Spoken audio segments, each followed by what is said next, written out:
first part of the extradition hearing. So I will hand it over to you to kind of summarize what took place today, and then we will open it up to our guests. Thank you, and thanks everyone for joining.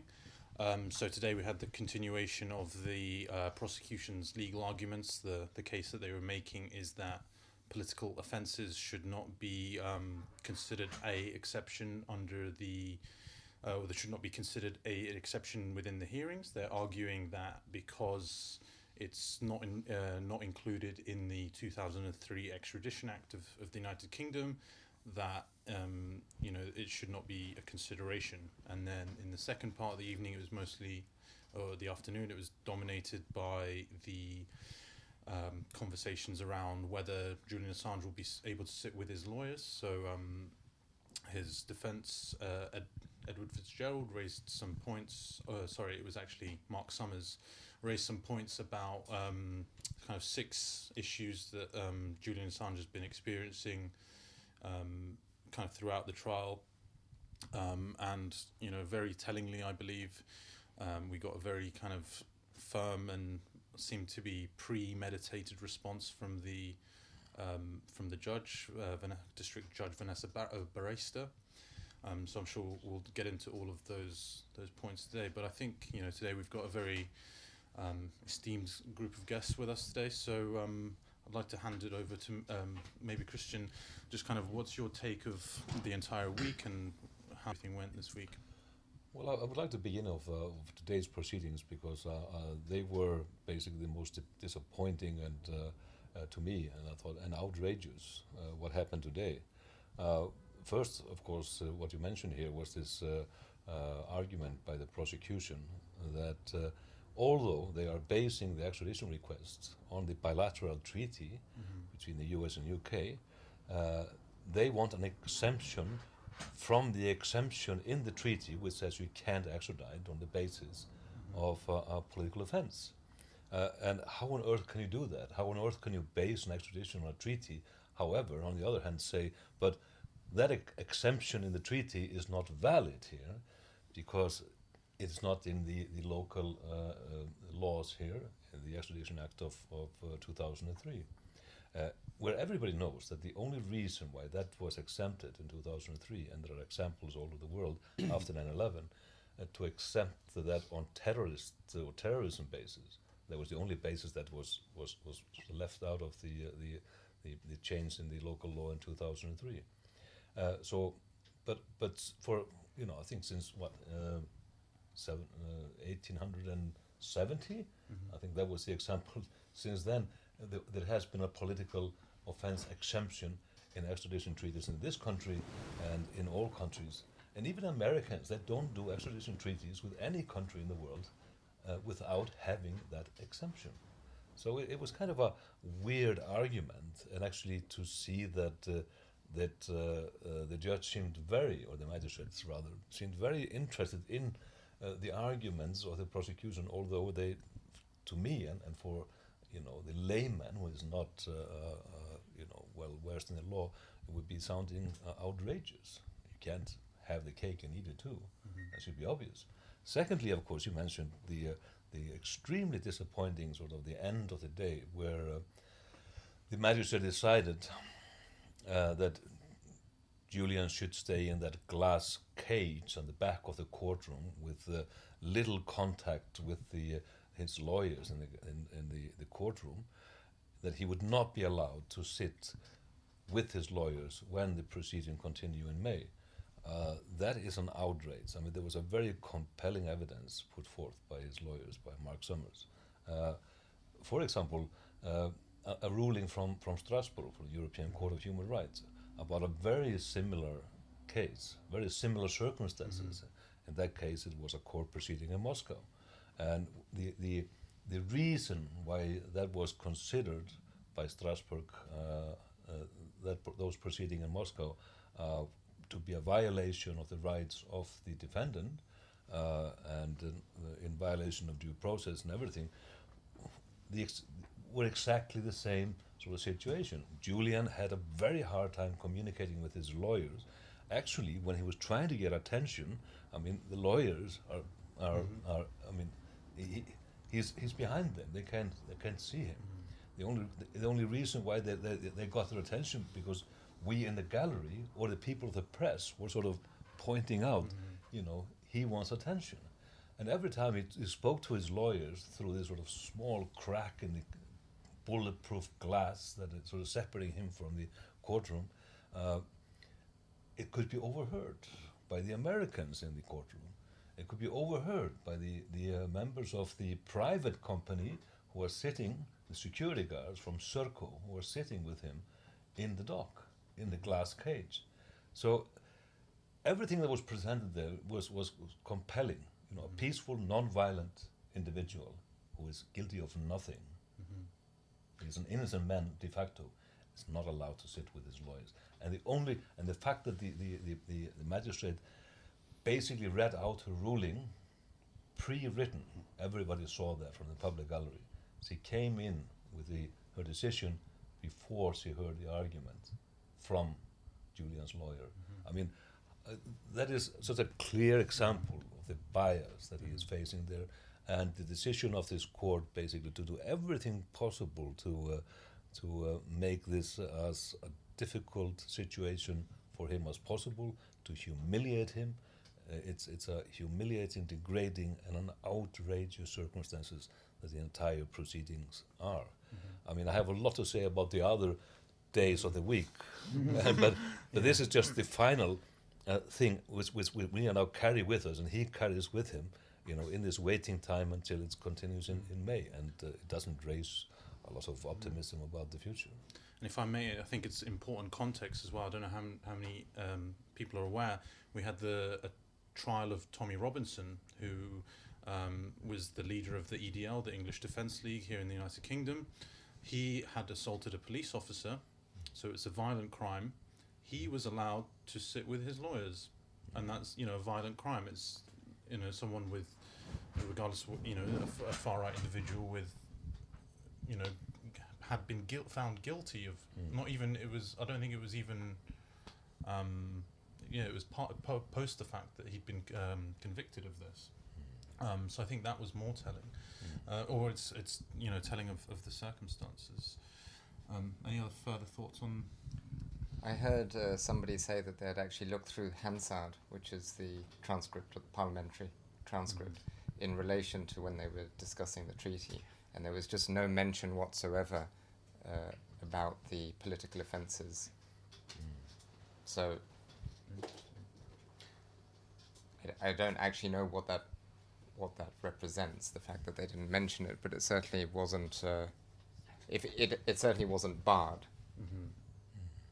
Mo, I know you are our go-to for the legal expertise here and explaining things. Do you want to maybe touch on some of the more confusing parts of this? I know that yesterday many of the journalists in the courtroom were confused about the treaty and which one they are, or the treaty versus the act. Can you explain that for the viewers? I think Kristinn summarized it well. Just on the point, before I get to that, if I could just get to the point about being released from the dock, I did note that yesterday the judge made clear, at least from my understanding when I was listening to her, that she wasn't concerned, she wasn't bothered either way. She said, I don't have a problem with him necessarily sitting with his lawyers. It's just outside of my jurisdiction. That's a matter for the security to make a risk assessment. But she expressed a degree of neutrality that hey, if it were possible, I just don't think it's possible for a series of reasons. For technical, she gave rather technical reasons. Once she was presented today with clear evidence that it is in her jurisdiction, and that it has been done in the past, and there is precedence for it, and there are rules that permit it. She recognized that, actually, it's important to note. She accepted the arguments that she has jurisdiction, that there is precedence for it. And then she rejected it quite strongly on the basis that it's not necessary, that other factors can be taken. So I did note that, and that was one thing that sorry, you wanted to say something?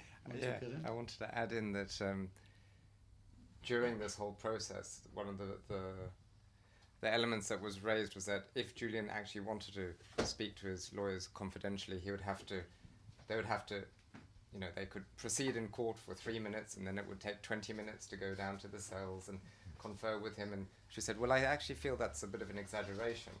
And Mark Summers said, well, have you been to the cells? And she said, no, I haven't. I think that's insane that a judge sitting there has no concept of what the people in her court have to endure. She had no idea about the security protocol.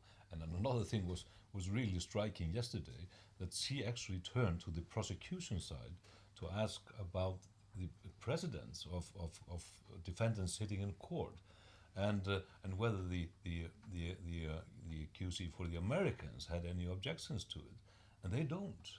So I mean, they're not demanding it. They said we're neutral on this. And when asked about other examples, they had to, of course, admit that there were numerous examples. So she knew that yesterday, and the magistrate actually got into a rather ridiculous argument with the prosecution side, who was giving case law. Yes, and we're asking them from case law, and said, no, you're wrong on this. Well, she was actually proven wrong this morning with the documents, but this was a bizarre sort of situation where actually the ones who are wanting the extradition of Julian are not opposing to this. And even though he said he was neutral on the subject, it sounded like he preferred it as an option for him to be able to sit with the lawyers. I think because of the disturbance it has with the hearings for them to constantly have to break, but B, because they don't want Assange to be granted bail, and that was one option that the judge was suggesting. It's like, well, if he's granted bail, not that I think she would give it, but if he were, then he would be permitted. Maybe it wouldn't be a security issue.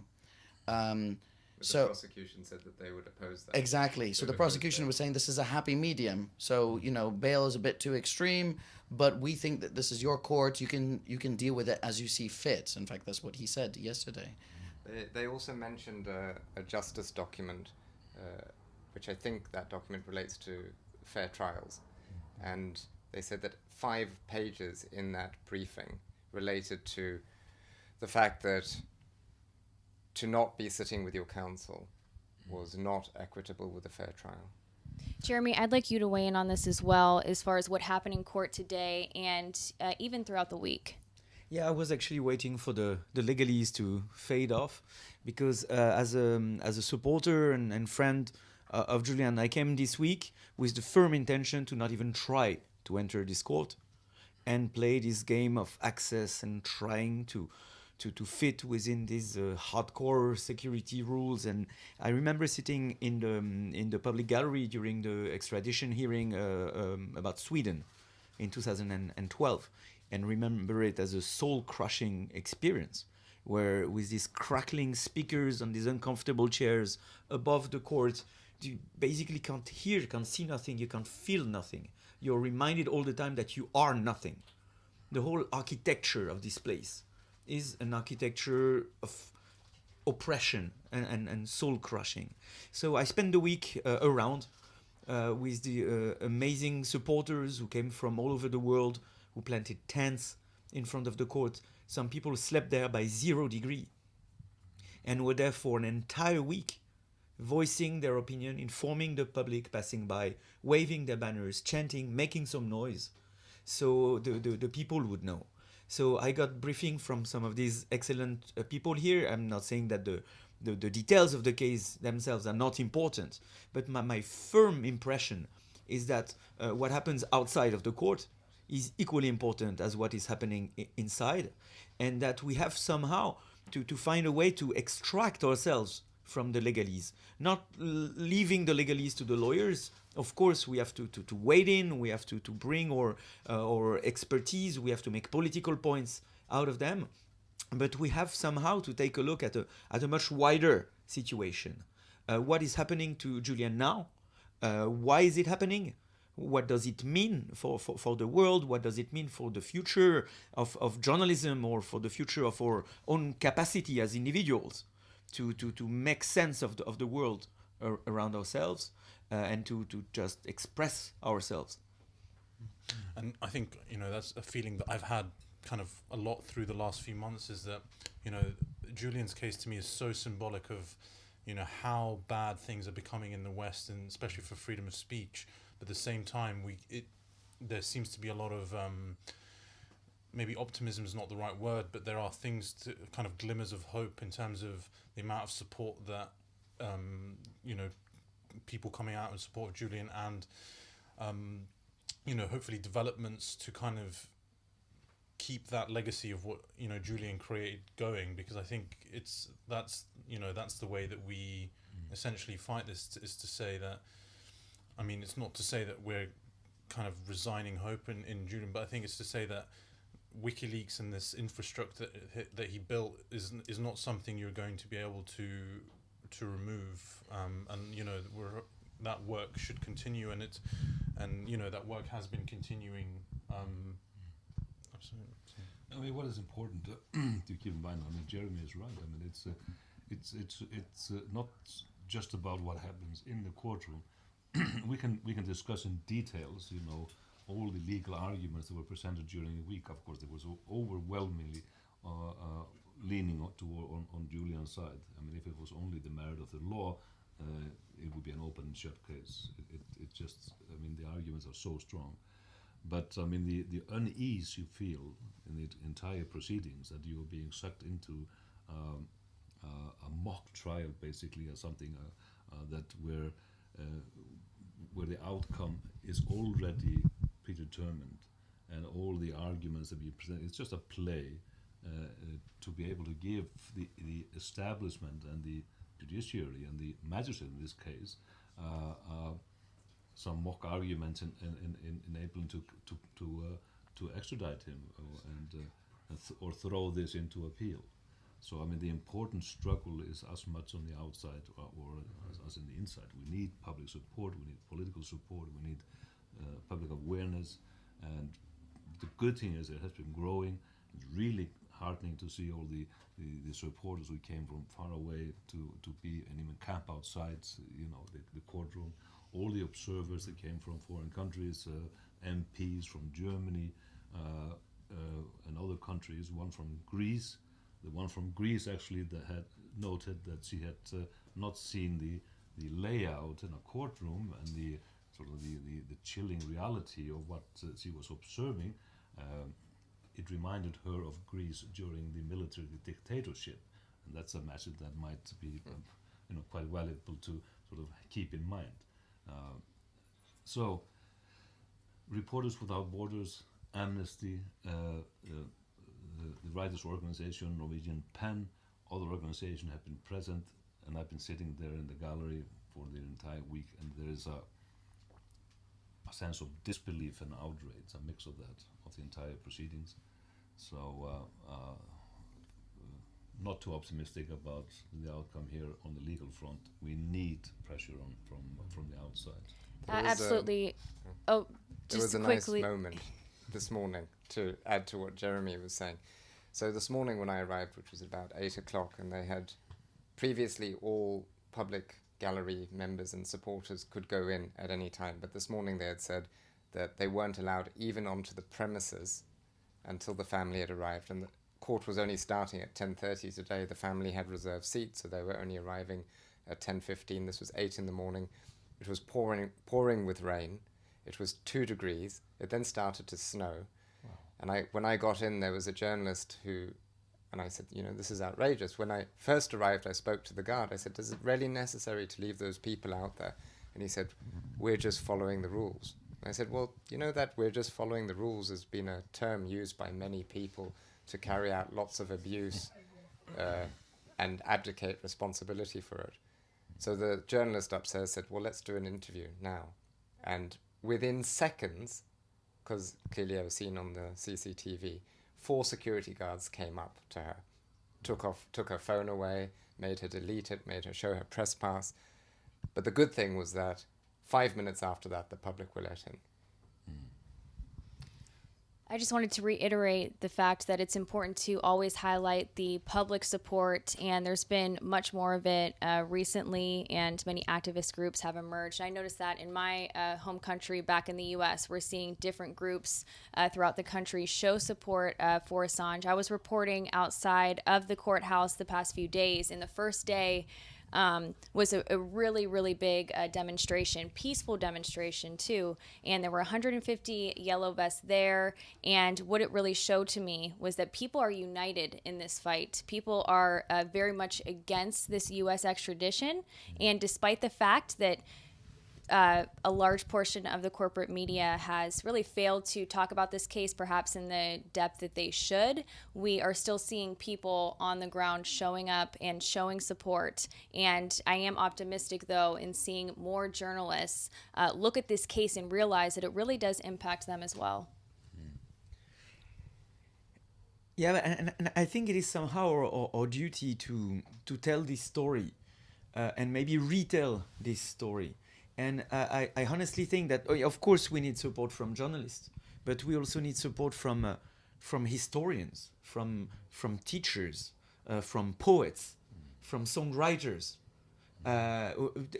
Everyone in the world should feel connected to this case and what it stands for. And I'm a little bit frustrated. Well, for the last 5 years, you couldn't talk about Julian and WikiLeaks without being brought back to the stories about his personality, and he's maybe a rapist, and he's like this, and he's putting feces on the wall, and he's mean to the cat. And it took so much energy to debunk all these things until Nils Mercer finally, shut the Swedish case with strong evidence that it was an entire fabrication. And but all this energy was wasted on him and his persona. And what I want today is that we go back to the fundamentals. We go back to the philosophy that brought WikiLeaks to life. A few years after the war in Iraq was started on lies,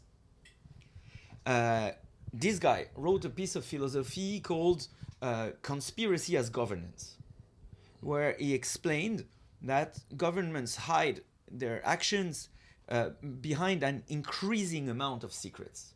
And that secrets becomes the way of conducting about these lies and these crimes. And that if we could break the secret, if we could expose these secrets, then the governments would dedicate more and more energy hiding the secrets. And we would push the governments into some paranoia that would leave them less resources to commit their crimes.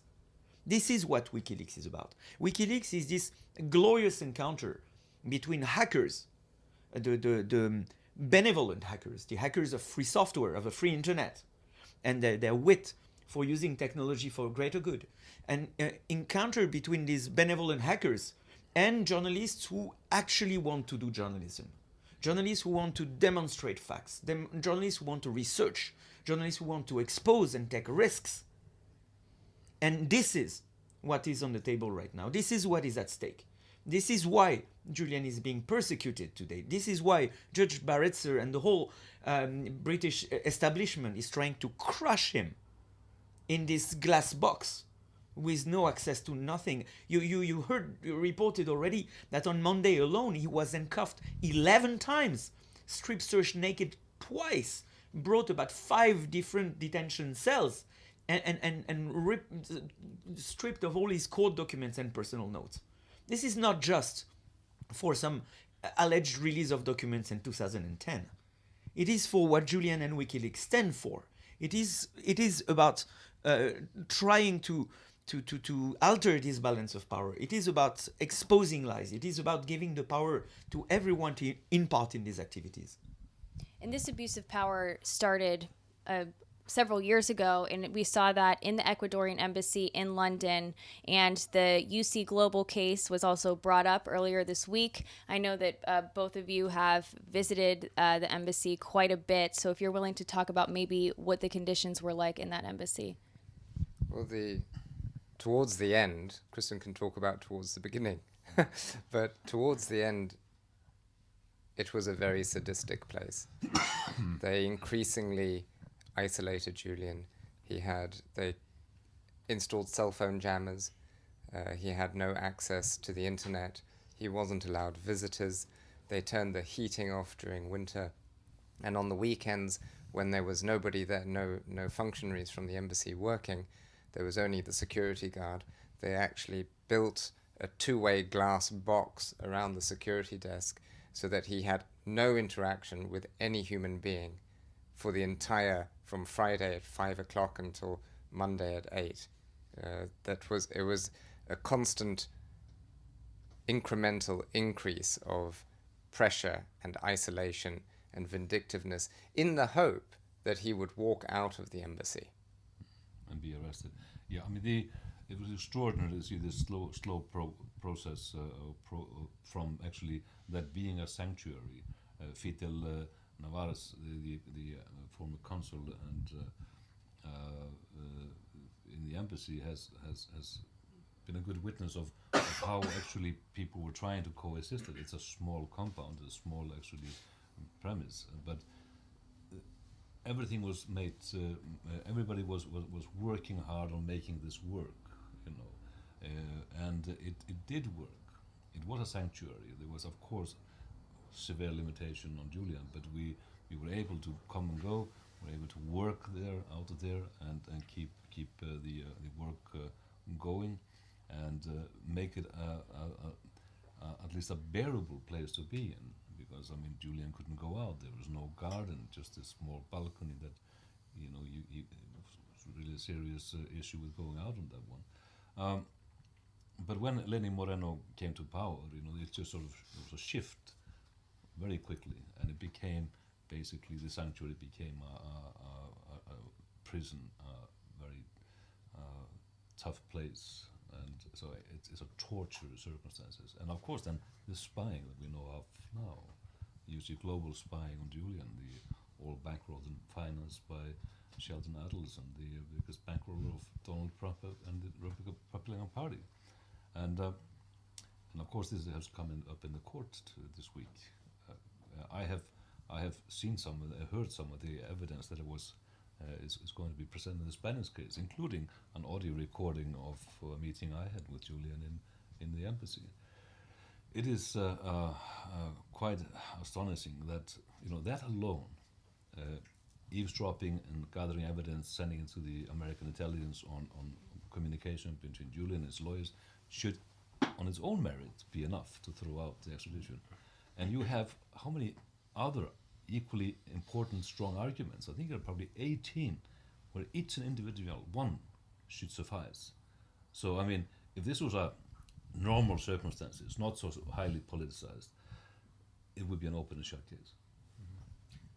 And just on that one point about the spying and the interference by private security firm UC Global, who were feeding information to the CIA, and actually, in fact, is beyond that, isn't it? It's also the fact that there were discussions about kidnapping Julian Assange or poisoning him as well. That is that very type of activity which resulted in the case against Daniel Ellsberg being thrown out when Daniel Ellsberg was charged under the Espionage Act in the United States. The fact that federal employees broke in, I don't know if it was FBI, broke into his psychiatrist's office, pouring through, stealing his documents to see what they could do. Could they smear him? What could they find out about him? And the judge in his case had said it had been so poisoned by all the various illegal activity that it wouldn't be possible for there to be a fair trial. And that's in the end why Daniel Ellsberg ended up getting off. And he was a whistleblower who technically violated secrecy official laws as an employee of the federal government, or at least as somebody who's working with the Rand Corporation and the Department of Defense, whereas Julian Assange is none of those things. And that was breaching medical privilege. That wasn't even breaching legal. Well, Julian's medical privilege was breached as well, with videos of his doctor examining him, but also his legal privilege with his lawyers, recordings of him with his lawyers. The difference maybe is that back then it seems that some vague notion of rule of law and dignity of the court and vague respect to some of these was still prevailing. When here it seems we're in a completely farcical mockery of a trial. And not only the extradition trial here in the UK, everything in the last 10 years about Julian Assange, whether in Sweden, in the UK, in the US, in Ecuador, everything has been extraordinary and illegal. And it seems that what you said, Tareq, earlier, that the case of Assange is a kind of a symbol of our times. it seems that what's happening to Assange is a kind of a mirror of this rise of a global fascism we are seeing about everywhere in the world, where country after country, the institutions seem to be dismantled, the rule of law seem to be abolished, police states. I come from France, and France turned into a police state in a snap. Most people still don't realize what happened, but it has been written in the law already. What used to be a state of emergency is now the standard powers of the police. And as much as it has been happening over the last 10 years, we have been the manifestations of this rise of global fascism on our friend Julian, as if he was a kind of a lightning rod of the relationship between the people and those in power. You can also, so taking exactly what you've said and translating it into the narrative that's been done, global fascism sounds really hard and wild and outrageous, and so as a result people just don't believe it. But if you look at the narrative arc of Julian's detention, it's been soft. The detention hasn't been soft, but it's been these small little technical issues, always a technicality as to why he wasn't charged ever in Sweden, why the prosecutors weren't able to come and question him here, why his asylum wasn't recognized by the UK, why even after Sweden had been dropped he couldn't be released, why there was a reason why he couldn't go to have medical attention in a hospital. It's constant, and it's always a little technical reason that is flagrantly contrary to their precedent or the law or anything that they've done in the past. We all know the fact that you're right. I mean, there's a shadow sort of coming over in our days, very serious one. We call it neo-fascism, whatever label we're going to give it, but it's a strip of fundamental rights. So they are being stripped away little by little. And we can go through all the legal details of this week's proceedings, but what sort of sticks with me, apart from what we've already mentioned from today's proceeding, is this determination to twist and turn on the part of the prosecution. I mean, let's face it, this is a man, supplied by the Crown Prosecution Service. The arguments, the way that how far they're willing to take is to argue that Julian should be extradited is by dismissing all elements of international law. Not just the treaty itself, which they are, partly abiding by but partly dismissing when it suits, but also the argument that the European Court of Human Rights, UN Convention, Interpol statutory agreements, and etc., London Agreement, all these, and it's sort of blatantly sort of pushed to the judge, all these agreements, everything that's been built up, as an attempt to create an international legal base, some civility in international relations, they're willing to push that to the side and destroy those mechanisms, and with such blatant terms, and it's stunning. And they are saying it, yes, we have a special understanding of these terms of what a political crime is. It's an Anglo-American one. We know that every other nation in the world views this differently. We don't care. We do it our way. And despite the international agreement, despite the European Convention on Human Rights, despite all these commitments, just don't matter at all. That's how badly they want Julian, and that is the situation. So this is not just about journalism now, of course about Julian, but not about just what journalism, but about human rights in general. It's sort of the case is expanding here, and what is at stake. And it's exactly that they did. They ignored the Vienna Convention in relation to his asylum. They ignored 3 United Nations decisions on his arbitrary detention. Yeah, Well, blatantly said in court. I mean, that public international law doesn't matter. Yeah, And whatever the United Nations say, that has no bearing in my court. Yeah. Is what was presented by this magistrate in Westminster Court. Which is ironic given the fact that the United Kingdom is a founding member of the United Nations. It also sits on the Security Council, which means it has a international legal obligation to implement peace and security, right?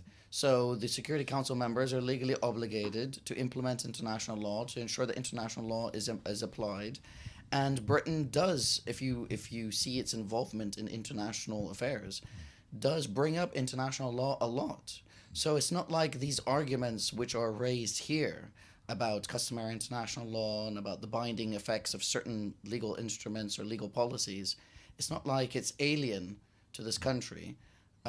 It's just that judges here, and this goes to the original point that you'd asked me about the distinction between UK legislation and the treaty, is that the prosecution is trying to rely on the principle that if there's a contradiction between British law and international law, British law always wins. That's basically the point they're trying to make.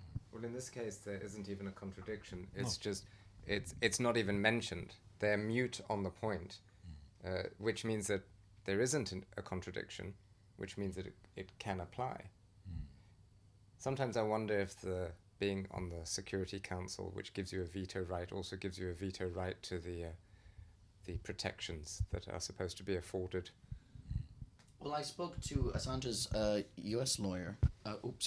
Mr. Pollack, who's a criminal defense lawyer based in Washington, D.C., and we discussed the fact that under the U.S. Constitution, it explicitly states that this country will be bound by the law of nations, which is the old term for international law. But he also pointed out that that's quite often not observed as well. Or there's the issue of standing, so that if somebody tries to bring up international law in court, the judge will just say, you don't have standing to raise this treaty right. So they exist in theory, but when you try to apply them in practice, it becomes a much more difficult issue. I think the point I wanted to raise was kind of very similar to you, but I think even the rise of WikiLeaks and the rise of Julian Assange comes in a very specific context of Western society becoming more tyrannical over time. And I've heard this kind of expression being used a lot of. It's kind of the last days of Rome, where we're seeing laws and everything being slowly kind of being chipped away, and there's a fracturing of the West. We're seeing, Brexit, Spain, in France, it's fracturing. America looks like it's nearing civil war. With how polarized it's becoming. So that seems like it's happening in the West at the moment. India, Brazil, it doesn't stop at the West, unfortunately. And that's a very kind of grim circumstance of all of that. But I was wondering if anyone kind of saw anything that was kind of signs of potential hope or things moving in a more positive direction going forward. Not in the court this week, not in my opinion. I think, it is almost an outcome that has been determined today when the magistrate brings to court the decision on a ruling, before she hears the argument. This is the second time in a few months that I see exactly the same thing happening. For example, when Julian got the most severe sentence for skipping bail, and his lawyers came into the sentencing for that hearing with loads of arguments, mitigating arguments. Usually this is settled with a small fine or a very, very short prison sentence, which is usually not served. All the arguments that he was using his international rights to seek asylum, and that he was right to fear for his safety, to enter the Ecuadorian embassy, etc., etc. The magistrate listened to all the arguments with total disinterest, and then just took the paper that she had brought in her hand into the courtroom and just read out what she came pre-written. That doesn't give you confidence that you have any chance or any hope. But the arguments are there. I mean, what can we see? I mean, we have to fight on. I mean, Julian has to fight on. This will probably go into appeal. the Supreme Court, possibly, and even to the European Court of Human Rights. So I mean, it's a long process that we might have ahead of us. And in that period, of course, I fear for my friend and colleague because he will not last years and years in this Belmarsh prison and the condition he is in. Do we have time just for one more point on that, actually, because it's for whatever reason, there's certain things I think we're each affected differently. There's certain things that sort of stick in. And for me, the fact that the lawyers keep bringing up his prison conditions. I recall in November, they bring up his prison conditions, what's going on in prison. He's not getting proper access to his lawyers. They say not enough time, not enough FaceTime. He's not getting access. The laptop, which took months for prison authorities to give him, isn't sufficient. He's not being permitted to handle papers or to be given papers for quite some time. And the judge's response was literally, I have no jurisdiction over the conditions over which he's held in prison. That's something to do with the prison authorities. Then in January, when Gareth Peirce presented precedent of here's another judge who literally got on the phone and called Belmarsh prison governor and told them to intervene in a similar situation, and they did.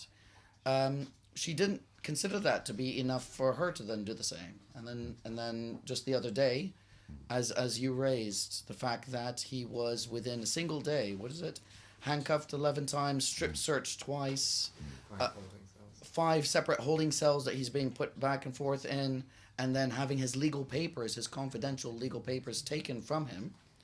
The judge, instead of being outraged that there's this major interference in her court proceedings, and she could have literally have called the prison governor from across, from the next building on. Yes. She could have, because Belmarsh is just right there. Instead, her response was almost one of irritation that they had yet again brought up this issue of his prison conditions. Almost like, why are you, I've already told you. The fact that you're escalating, the fact that his situation is getting worse in terms of his mistreatment doesn't change the fact that I don't consider myself to be. So she could write a letter to the Advocate General. She could do all kinds of things. She could seek the assistance of the Chief Justice, Chief Magistrate to say, well, okay, well, what can I do if there's a fair trial that's being interfered with by prison authorities? But she's just basically, this is beyond my scope. I think it's just beyond her interest. And that was Gareth's point when she brought it up with her. She said, any comment from you would have significant standing with them. And it's noteworthy too that there's nobody disputing, not even the judge is disputing, that everything that is being said about Julian's access to his lawyers is true. It's, they're not arguing with that, they're just saying not my problem. The magistrate, of course, then adds to it with that process by saying basically, that she doesn't have a jurisdiction to let him out of the glass cave, and she has to be forced actually into that position. Yes, you do have actually power to do so. So I mean, in every step of the way, where there's an attempt to sort of alleviate situation, she will try to raise the fact that she doesn't have any power to do so, neither in her courtroom or in the prison conditions. Didn't the prosecution also raise an issue about the fact that didn't they also agree that it's an issue that Assange wasn't getting proper access to his lawyers, or did they not weigh in at all on that? I can't remember if they weighed in on that. I mean, the fact that the people who are seeking his extradition to a country where he faces up to 175 years in prison, also telling the judge, yes, fine with us if he sits up. In fact, we think it's better to resolve matters. Well, it makes sense that they would want that. They would want matters resolved because that gives them a greater passport to prosecute their entire case and not have any allegation of interference. Yeah, the appearance of impropriety. So at the very least, they want it to appear like a fair hearing. Just one correction: it's not a trial, because in a trial, you have no, you didn't say that. I was just saying because earlier, and people, I thought it was strategy. people during the week and the previous weeks have constantly been referring to this process as a trial, but it's not a trial. In a trial, you have in civil court, you have a balance of probabilities, criminal guilt beyond reasonable doubt, and that is both placed on the prosecuting. In this case, the burden of proof literally is on the defense. It's flipped over. And it's not a fact-finding mission in the same way the trial would be. It's more up to Assange's legal team to convince the judge that the presumption in favor of extradition to the United States can be overcome in this case. In fact, the prosecution even said, when they were talking about one element, it is not our business. It is not for us to determine the facts of this case. We are not interested. Basically, they're not interested in facts. Yeah. You were to introduce Fidel, I think, and at some point I'll have to answer your question. Yeah. But, So of maybe course this is live television, and as you see, we all kind of shifted on the couch. That is because we are joined by another special guest, the former ambassador to Ecuador, Fidel Narvaez. If I pronounced that incorrectly, please correct it for our viewers. And thank you so much for joining us. If you could provide us with just your background and your perception of what took place today and earlier this week. Thank you. Just small correction. I was not the ambassador, but I was the consul of Ecuador when Julian requested asylum, and when the asylum was granted in 2012. Okay, thank you for the clarification. And I worked for the embassy for many years, and I was 6 years of the 7 years of Julian Assange inside the embassy, with him, seeing him at a daily basis, and doing my best to protect him. Can you talk about the conditions in the embassy? Our other two guests, Kristinn and Joseph, were able to speak on that, but if you could talk about that as well. We know that UC Global, the Spanish security firm, was spying on Assange and others who were in the embassy for some time. That was brought up in court as well. Sure. I will happily refer to that. But because I missed the previous discussion, and you were on the point of Julian not being allowed to be with his lawyers and kept behind a glass box, my only comment to that is that they want him in the glass box because he needs to look a threat. That's a question of image. A person who sits with his lawyers and interacts normally with them doesn't look so threatening, like a guy who needs to appear behind the box with 2 security guards close to him. So it's a question of image, I think. I think just on that point, and I think we're very fortunate to have people that actually know Julian intimately, and I think one of the main issues actually is the amount of misperception of who he is as a person. So maybe if we can kind of get some thoughts on, what's your experience of him as a person, and that. Well, to start with, if I can begin, I mean, I've known him for 10 years now. We befriended when he was in Iceland. That was before the revelations or the release of 2010. I mean, a thoughtful, intellectual, a totally non-violent, peaceful man, just to add that. And the perception that is being presented, and Niels Meltzer, the special rapporteur on torture, has been pointing out actually, which is one has observed throughout the years, which is astonishing, that an almost a caricature image has been created of him, a villain's image in the mainstream media, and it is basically propaganda, deliberate propaganda effort. And it escalated. I mean, it got worse and worse throughout the years, and just before he was dragged out of the embassy in this despicable manner, after this betrayal of Lenny Moreno, it reached a peak of where you were sort of presented in the mainstream media with an image of a total lunatic, a total crazy guy who was smearing feces on the wall and abusing his cat and what have you. It was just outrageous. You just wondered, I mean, how can you come up with these things? And all of us who know him personally, can testify to counter that image. I mean, we are talking here about a highly intellectual individual who has highly good motivations for his work, And it is just astonishing for me as a journalist for 30 years who have witnessed this sort of happening. And one wonders, I mean, you can take pretty much anybody and create a monster out of him in a concentrated effort. I mean, who will be next? But I mean, we've seen sort of in international politics sort of tendencies in this direction. The most, of course, the funniest example, if you can call it funny, is Gaddafi, Gaddafi, who sort of switched from being a statesman that Tony Blair could kiss on the cheeks in the desert and drink tea with him, into being a monster and then going back and forth. We saw Saddam Hussein being the best friends of everybody. Bashar al-Assad. Yeah, Bashar al-Assad. You know, so that this is, we're used to that. But it must be of grave concern that you could just, and of course we know that this is a creation, a mental construct. It has no bearing on reality. Sorry for the long answer, but I mean, I would like to take that into that context. I've never equated the public image of Julian, and I mean, he's a rather shy person. He was in the beginning. He was very reluctant in the beginning actually to be in the public spotlight. I and my colleague actually had to sort of force him a little bit out because the WikiLeaks needed at that time in 2010 a face.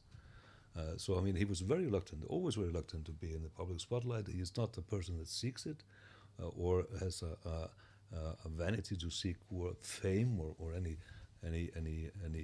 motive that is spurious. So he is not the Bond villain, which he ended up being sort of depicted as in the end. You know. So before we do wrap it up here, Joseph, I want you to just give some of your insight on where it goes from here and what you expect this outcome to look like. Not a prediction necessarily, but just what we can expect as far as this extradition hearing. It's not over, and there's a lot more evidence to come in this case. And everybody watching right now, this is the Watchdog Live. We are about to wrap up our first segment, so make sure you do retweet. Make sure you also go to thewatchdog.net. There is coverage of the full Julian Assange extradition hearings there, my video footage, and Tareq's work, and many others from this week. But Joseph, I will hand it off to you. So there's an administrative hearing that will come up. That just means Julian has to be brought before a judge every X amount of days. Nothing much will happen in that. There'll be a case management hearing on the 7th of April, which ironically also happens to be Daniel Ellsberg's birthday. And then on the 18th of May, we'll begin the second part of the hearing. That will involve a lot of live evidence. Today in court, in fact, they were hammering out the final details of witnesses and anonymous witnesses, and just to what extent they can and are allowed to be anonymous. So this will relate to the UC Global case that was brought to, there was evidence from which was gathered by whistleblowers who want to maintain their anonymity, of course. But you have to remember that the prosecution's client is the United States government. So whereas Julian was saying that his hearing is unequitable with that of the prosecution because they get to confer with their lawyers all the time, they, being unnamed embassy officials, who will then, during this case, be able to find out who those witnesses are. So we've got some anonymous witnesses to come. Oh, the point of that is that just how far up does that anonymity put those people in danger of being politically exposed and politically persecuted? We've seen from the defense team's opening just how much this case is politically motivated. There is a lot more to come. Very detailed technical arguments, anonymous witnesses, evidence giving, some very interesting stuff that is not necessarily technical. And we already know that irrespective of which side wins, the other will appeal. But we've got some very, very good arguments, and I think that there's greater precedent at the High Court stage for this to be something that could be won.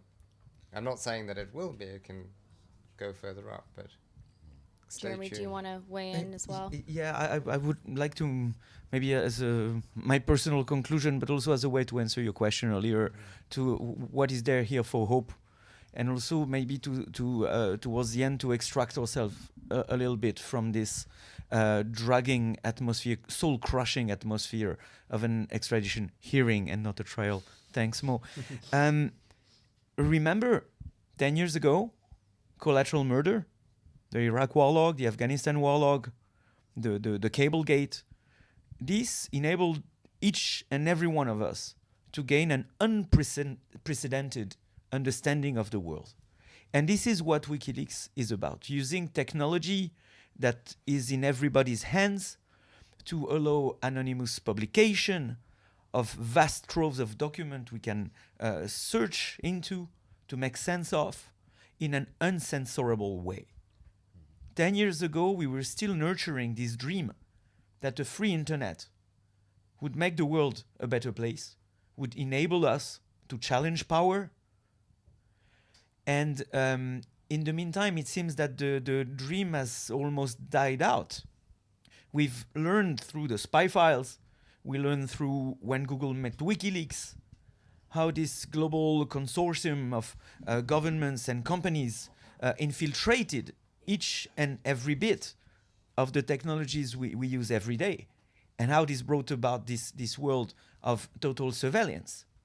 Now, maybe is this tiny window of opportunity for us to bring the dream back, to bring this collective capacity to make sense of all that shit, to bring back a political message and not get swamped into the legalese, in a way maybe to make WikiLeaks wiki again.